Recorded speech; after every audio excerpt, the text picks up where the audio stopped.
When we ask about fighting games from the 90s, people are likely going to think of Street Fighter and Mortal Kombat. You know, games that set the standard for fighting and tournament-style play, especially Street Fighter. A game lesser known to the casual crowd, but with growing notoriety, is Gulity Gear. You may have heard of its recent spin-off series Blaze Blue, but I'll get to that another time. The Gulity Gear series is something that is as weird as it is dazzling, and yet in some ways petrifying. It's a series that has birthed a storyline that's vastness is only exceeded by its fanbase. The Gulity Gear franchise is a fighting game that brings out the best of all worlds between speed, style, skill, and story, not to mention fan service and some really creepy shit. I'm here to take you through the bizarre realms that it has traversed, game by game. Now, before we go any further, I just want to give you a little disclaimer. While trying to capture the footage for this game, I wasn't actually able to obtain anything that I could put online. See, the footage I obtained skitzed out and wasn't able to keep up with the speed of the fighting. See, I have a really crappy laptop. Even while trying to get the footage for Gulity Gear X, which is a much smoother game, I still couldn't get it to work. So I'm not trying to rip anybody off, and I'll try to give credit where credit's due, and if I miss somebody, I'm terribly sorry. But in future installments, I will be using footage that I've played, which will be far from stellar. In Japan on May 8, 1998, Arc System Works would release a game called The Missing Link, created by Daisuke Ishiwatari. The Missing Link bared a similarity to the combo system of the Street Fighter Alpha series with the addition of the aerial assaults found in Marvel vs. Capcom. On October 31st, 1998, America would get a taste of the intensity known as Gulity Gear, The Missing Link, on the PlayStation 1. Distributed by Atlas USA, now known more for their work with RPGs such as the Shin Megami Tensei series and the unforgiving Demon's Souls. Europe would also see a release under Virgin Interactive in 2000. Sticking with the 2D aesthetic, Gulity Gear introduced elements beyond the ones it graciously borrowed from the Street Fighter and Marvel vs. Capcom series. The gameplay was faster than any game on the market, and up to the most current installment, it still is. The game's focus was more on executing monster combos, such as in Marvel vs. Capcom, and countering one's opponent. Doing so means that the player invents his or her own combo. Basic combos could simply be punches, kicks, and slashes. Players could work special moves into these as well, with a 2-in-1 combo followed by what's called a Roman cancel, which literally stops your character in the middle of an attack so you can switch up your tactics if need be. Doing this might mean moving on to defense or putting in a special move before the Gatling combo animation finished. This means a lot of freedom in the way the player uses his or her character.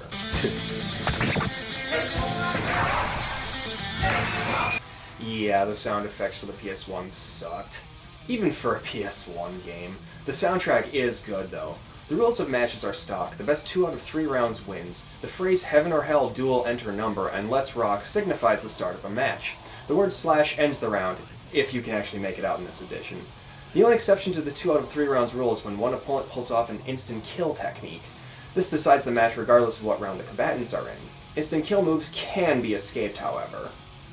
Pulling off an instant kill meant pressing punch, kick, then a slide on the D-pad from down, to down right, to right, plus punch, kick. The opponent caught in the move could simply reverse the command with down, down left, and any attack button. The use of this system caught a lot of players off guard, and is debated by some as to how truly fair it is.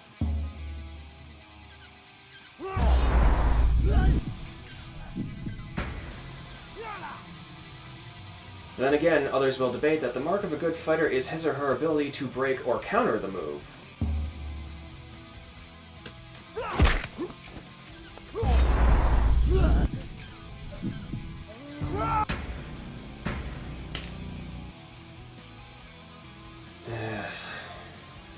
Personally, I think the instant kills are bullshit. And the computer uses them pretty liberally when playing this installment. You'll have countless bouts, only to suddenly be stuck in an instant kill and not be able to pull off the escape combo, largely because the D-pad sucks with this installment. Actually, throughout, the control does feel a little stiff, but that could just be me. I guess maybe I'm just used to the bread and butter combat of Accent Core Plus. Regardless, this is far from unplayable. The frame rate can get kind of funny too, which is always good for a chuckle, knowing Ishiwatari created something that the PlayStation just couldn't keep up with. The charge system allowed characters to power up their special moves by pressing and holding down the respect button, or R1. The only character that could not utilize the system was Axel Lowe, for reasons unknown. There are 3 levels of charge, and each one is more powerful than the last. Aside from its fixation on ultra-fast-paced fighting, Guilty Gear's story was and is something of a marvel in aspects of impressive writing, but sometimes stupid oversights. This series has gone places that many had never dreamed it would, but also has this nasty habit of leaving these ugly plot holes. Let me break down this installment for you, and you'll see what I'm saying. In the 22nd century, mankind perfected the technology for an endless energy supply, and thus the Age of Magic was born. Science and industry were deemed dangerous and toxic to humanity because of their contribution to environmental damages and weapons of mass destruction. The abolition of science and technology did little for humanity. A war broke out, and with it came weapons called gears, which were based on magical theory by fusing animal and human DNA. The gears were intended to be a race of creatures that were never to gain self-awareness, so that their controllers could use them to, what else, take over the world. Of course! However, and not surprisingly, a gear ends up stepping forth, stating that it has attained self-awareness. This gear was Justice, and it attained control of the other gears and declared war on mankind. To combat this, humanity formed the Sacred Order of Holy Knights, and a 100-year war ensued. The battles became known as the Crusades. Finally, the Sacred Order triumphed and sealed Justice inside of an impenetrable dimensional prison. With this, the remaining gears, now leaderless, were rounded up and destroyed. The peace was not long to last, though, because a meager 5 years later, Justice's impenetrable dimensional prison walls began to erode away. To combat this oncoming threat, world leaders assembled a fighting tournament to find a second Sacred Order of Holy Knights. In addition, the winner would be allowed a single wish. Any wish at all. And as tensions mounted, no one seemed to notice the large amount of outlaws and bandits that were showing up to the tournament, not to mention the okay to shed blood. To start just from that quick summary alone, we're introduced to a really fleshed out world here. The backstory we get is a lot more than some games provide as a whole. So much has happened and we haven't even fought an opponent yet. Though I do have some questions concerning decisions made. First, why the tournament? Why not just enlist people to join the Sacred Order, or better yet, create an alternate sect for the criminals that are supposed to be a stain on the governmental body? You don't need to have a tournament for tryouts, just have them meet some extreme criteria and create your own Inglorious Bastards. And, if you want holy men, give them their own place and keep the rest on low profile, you know? Haven't you ever seen X-Files? There's an episode where they say the government has but one policy: deny everything. I'm the president. I will take questions now. Ooh, yes, Mr. President, I have a question. Yeah, the government knows nothing about that. Son of a bitch, again? If the government doesn't like something, that's all they have to do. Secondly, if these fighters are good enough to equally compete against each other, why not just draft them all? I mean, these are the best of the best, right? Not that the characters would have that well with some of the rivalries going on here, but the United Government should at least try. Hell, give them all a wish. Another thing that bugs me is that if they have all this time to set up a world fighting tournament, why not invest more money into stopping the erosion of Justice's supposed impenetrable dimensional bars? If Justice can be banished there, can't the magic that sent it there be explored some more and, I don't know, more finely tuned? The greatest minds in the world should not have problems coming up with solutions like this. At least mention they tried it and alas to no avail. Anyway, what makes this series stellar is not only the mostly solid storyline, but the unique characters, most of which are influenced by music that Ishii Watari likes. There are 10 fighters in Guilty Gear and 3 hidden unlockables. The first on the roster is Soul Bad Guy, who is one of the main stars of the series and probably the fan favorite. This guy is your typical stoic badass. Soul is an ex-Sacred Order Knight who was trained under Cliff Underson. Soul really got into the Sacred Order more on the rumor of his skill than his willfulness to join. He didn't last long in the Order, and his way of resignation was stealing one of their greatest treasures, a sword called Fuenkin, or Fire Seal. Now, 5 years after the end of the Crusades, Soul hears about the World Tournament that the Sacred Order has set up through one of his bounty marks. Yeah, the tournament is apparently set up by both the world governments and the Sacred Order, but it is my guess that the Sacred Order was and is controlled by the world governments. Anyway, Soul kills the guy and heads off to the tournament, vowing that he will take justice to the grave with him. Soul's character design is heavily based off of Queen, Ishii Watari's favorite band. His initial design may not suggest much, but we have to take a closer look here. Soul is named after the song Mr. Bad Guy, by Queen, which was also Freddie Mercury's nickname. His belt says Freedom, which may very well be a reference to the song I Want to Break Free. Again, by Queen. And his headband says Rock You. Once again, a song by Queen. More specifically, We Will Rock You. His instant move is called Napalm Death, a reference to the long-running UK grind band by the same name. It seems to only make sense that the star of his show is basically the best of Queens xeroxed into one major badass, with a dash of Napalm Death. Kai Kisuke is the other star of the show. Kai is a Frenchman and became Cliff's replacement once he retired, and is the youngest person to be given leadership of the Order, becoming its head honcho at the tender age of 16. With this, Kai was also given one of the Order's treasures, the Furaiken, or Thundersteel Sword. Kai has been granted his post for a rather good reason, though. His band of knights that he was leading brought the Crusades to an end. However, he retired into the police force following the defeat of Justice. Now with the reemergence of this threat, he dons his Order suit to enter the tournament. Things weigh heavy on his mind, though. The Yogate has shed blood, and knowing that he will be given the chance to settle the score with not only Justice, but his longtime rival Soul. Kai is named after Halloween members Kai Hansen and Michael Kisuke. Kai also has two special moves in reference to bands. One is called Ride the Lightning, named after a Metallica record, and the other is called Rising Force, a reference to the first album by Youngui Malmsteen. Kai's theme is also called Holy Orders, Be Just or Be Dead, which is likely a reference to a song by the English metal house known as Iron Maiden, the song being Be Quick or Be Dead from their Fears of the Dark album. Next on the roster is May of the Jellyfish Pirates. I'm gonna give it to you straight on this character. I fucking hate May.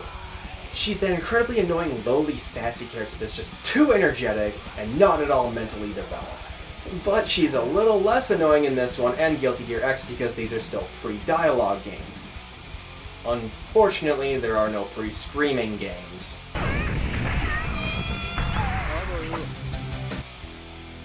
May suffers from your typical amnesia character syndrome, one of the worst cliches in history, and it makes this character all the more despicable in my eyes. Oh yeah, I can make musical references too. Anyway, she has a thing for her rescuer Johnny, who is also one of the heads of the Jellyfish Pirates. May was taken from the field of battle where undoubtedly her parents were slaughtered before her eyes, though we're never told that, or are we ever told if she's a victim of the Crusades' war. We can only assume. And in this universe, Earth seems pretty content on carrying out only one major war at a time. Anyway, May's lifelong love and father figure...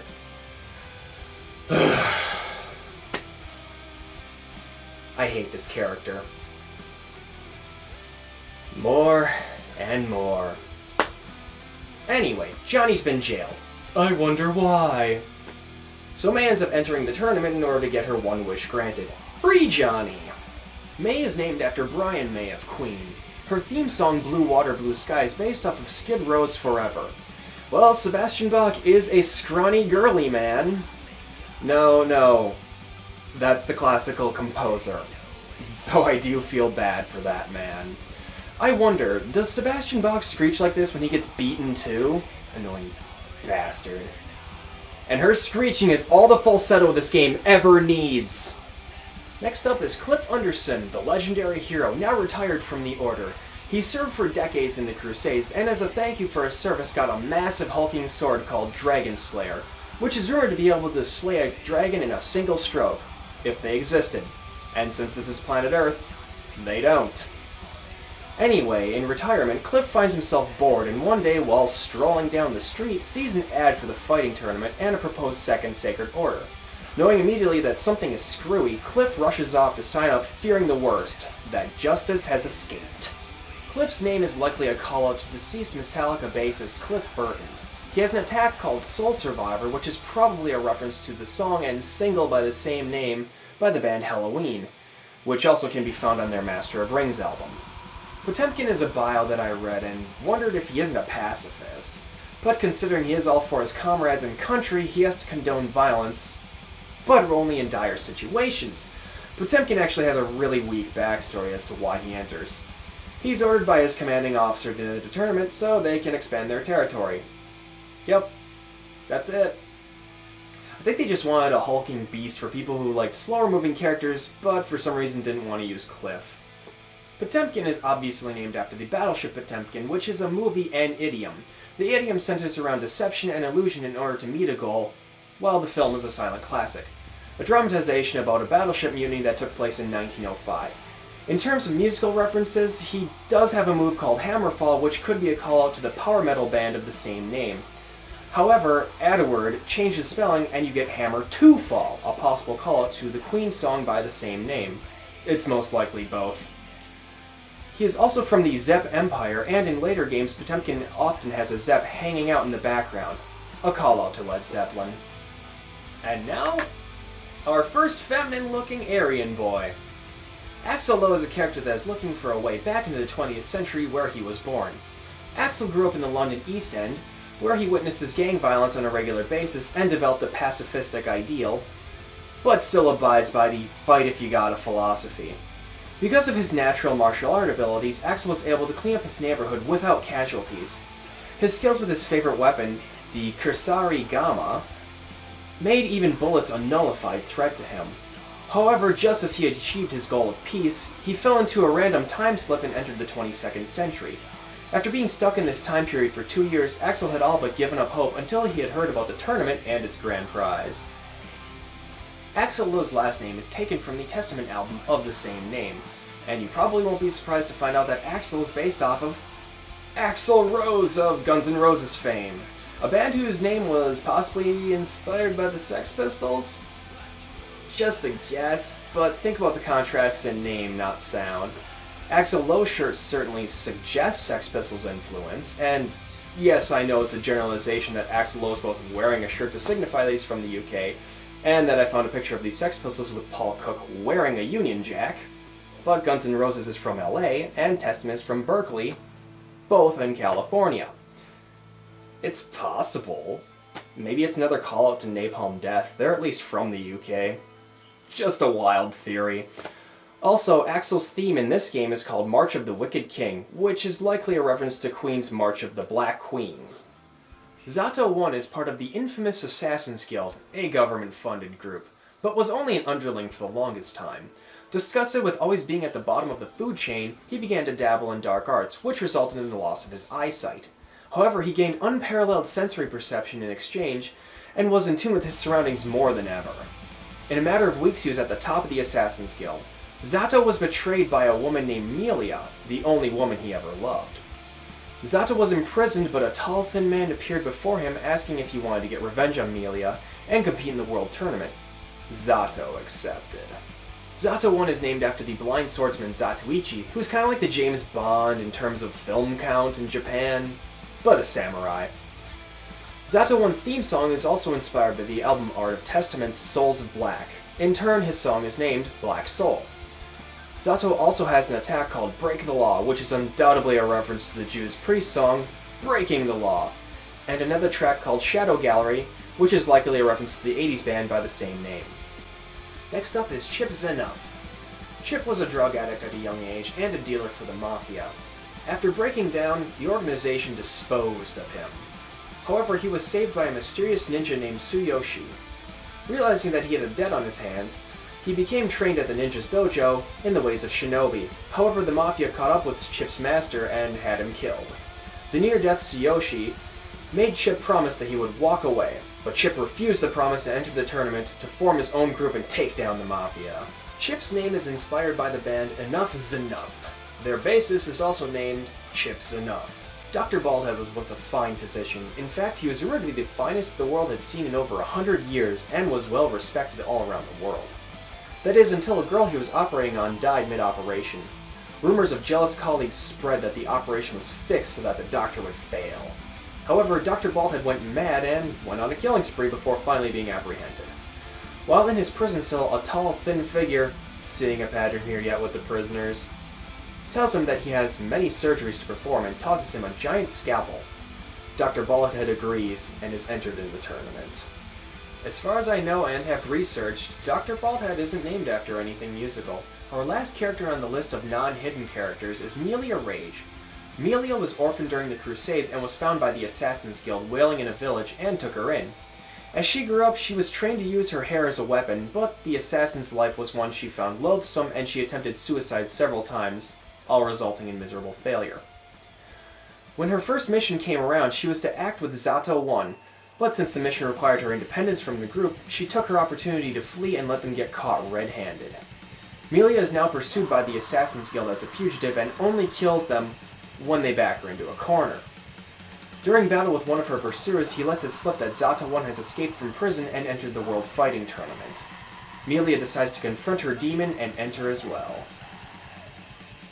Melia Rage got her name from an American thrash band by the same name, Melia Rage, just spelled differently. There's also a German metal band by the name Rage, which allegedly saw success in Japan. Melia's instant kill is named Iron Maiden, which is also an English metal act. One of Melia's overdrives is Winger, which was an American hard rock band from the 80s. Her other overdrive is called Emerald Rain, which was a Canadian melodic rock band. Melia's sixth forbidden magic is Angra, which is a reference to a Brazilian power metal act of the same name. Her theme is Writhe in Pain, which could be a reference to a rock band called Impel, which released an album by the same name in 1994. She also has an attack called Iron Savior, which is likely... No, not that. That's Grey Savior, and it was just released. Anyway, Iron Savior is likely a reference to the 90s metal band by the same name.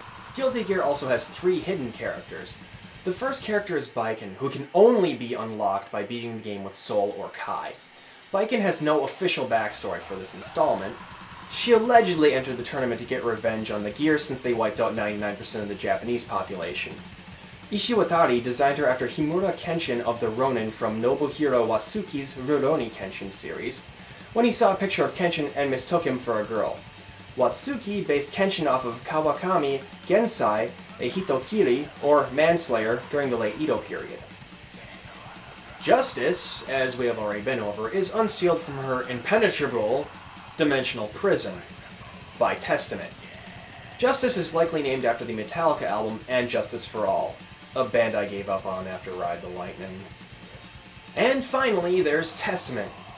Guess who he's named after? Testament hosts the tournament in order to find a worthy sacrifice to release Justice, more specifically a blood sacrifice. It's never confirmed whether Justice's dimensional prison is actually eroding or if it's all just a fabrication by Testament. Most signs point to no. Anyway, since his plan doesn't work, Testament ends up using his own blood, something he could have done without hosting a tournament, which is very attention-attracting. Yes, I have some questions.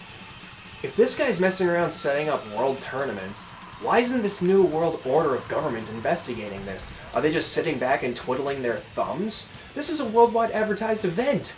Saying the name Justice is like saying the word bomb on an airplane post-2001. It's a big fucking deal. I don't know.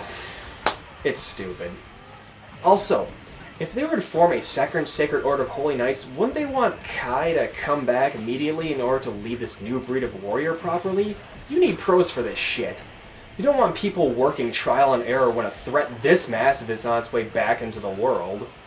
He was boss before they were disbanded, and he still holds Thunder Seal. At 16! And yeah, how do you like that? A police officer patrolling around with the power of lightning. What the hell kind of crime does he fight with that? Oh, and get this. Kai is only a captain in the police force.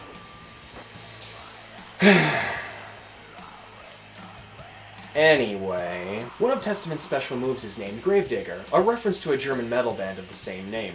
His instant kill is called Seventh Sign, a song by Yngwie Malmsteen, and he also has a move called Warrant, which is a reference to the glam rock 80s band. And those are the hidden characters. Think that's it for musical references? As mentioned earlier, rounds begin with the words Heaven and Hell. This is a call-out to the constant clash of Kai and Soul. Kai wields lightning, which has always been associated with the sky, or heavens, even though it actually originates in the ground. Zeus is infamous for using lightning as a weapon. Hence, Kai is kind of like the godly figure. Soul is often referred to as the flame of corruption. Flames have often been a symbol of hell. While the term Heaven and Hell is used to symbolize this clash, it is also a call-out to Black Sabbath's album, Heaven and Hell. Another thing I mentioned earlier is the word slash is yelled when a round concludes. This is a direct reference to the Velvet Revolver and Guns N' Roses guitarist Slash, Saul Hudson. That's the end of the musical references. For now! Now, like a lot of fighting games, there is always a champion of the installment. You know, Ryu in Street Fighter 2 and Liu Kang in the first Mortal Kombat. In this game, there are a lot of endings. If Kai wins the tournament, Justice gives him a guilt trip about free will and, well, justice in the world, which leaves the naive little Kai a little shaken.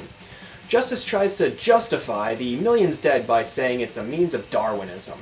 Kai still claims that the gear is wrong, but before they can finish their conversation, Justice dies.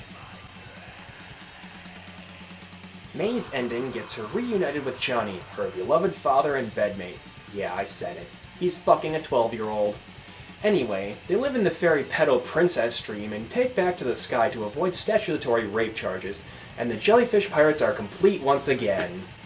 Cliff's ending actually has some dramatic weight. We find out that Testament was his stepson that he took in during the Crusades. However, Testament had an unstable mind and ended up being turned into a gear.